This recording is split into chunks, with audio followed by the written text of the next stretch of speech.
여러분들과 함께 그 ESG 경영과 탄소 중립 그리고 세계 시민 교육이라는 그 주제를 가지고 여러분과 약 한 50분 정도 이렇게 시간이 주어졌습니다.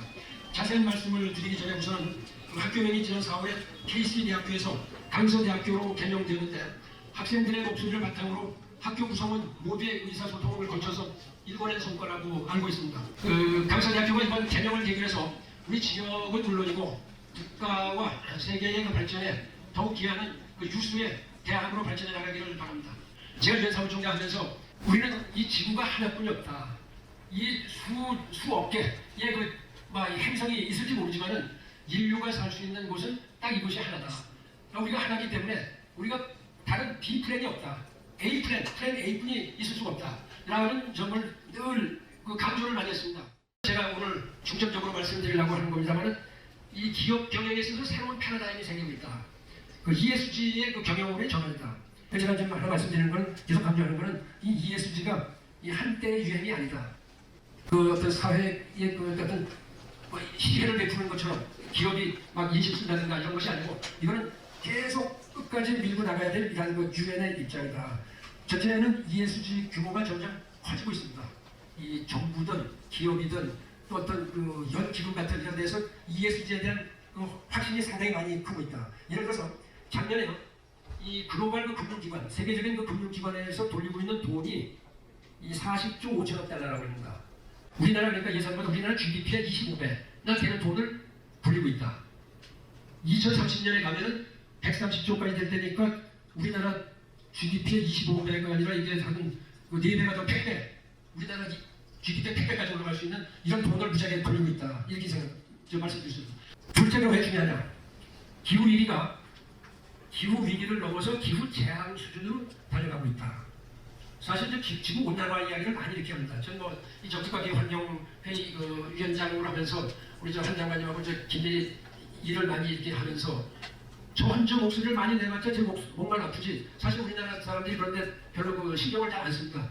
정부에서 알아서 하겠거니 이렇게 믿는 게 있고 또 정부는 정부대로 또 나름대로 걱정이 많습니다.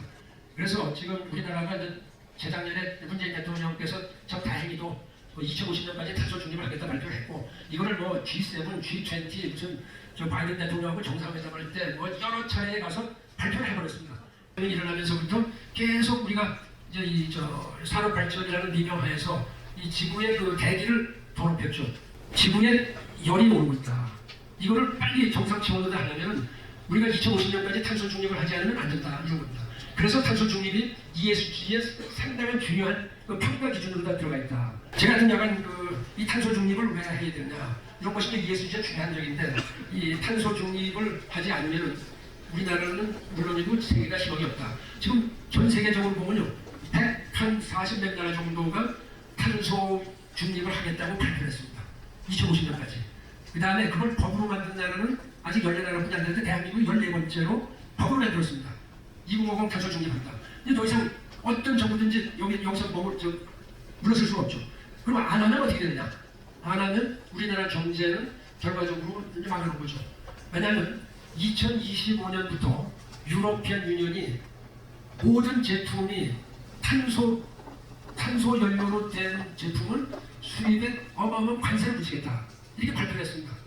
이런 거 변화, 불편 이런 걸 다 견디지 못하면 우리 탄소 중립 할 수가 없다. 이런 점을 여러분께 말씀을 드립니다.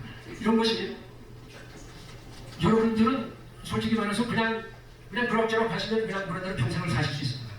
나 혼자 있을 때 다 혼자 먹고 다 쓰면 그만이죠.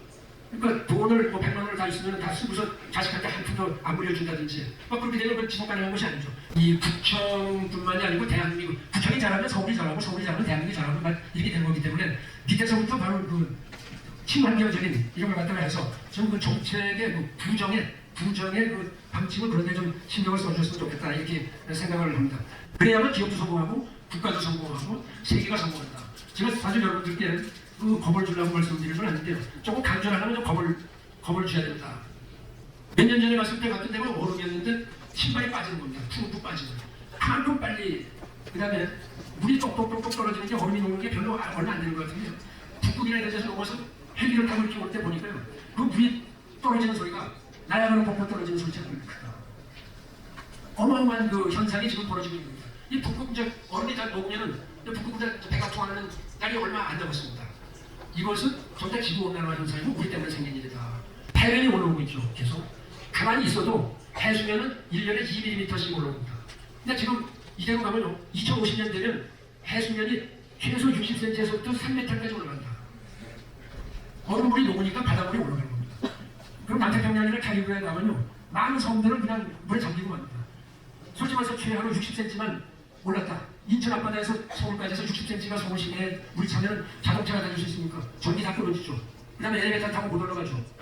그럼 사람들 죽은 거랑 마찬가지입니다. 이거를 막자는 것이 지금 기후변화 협정입니다.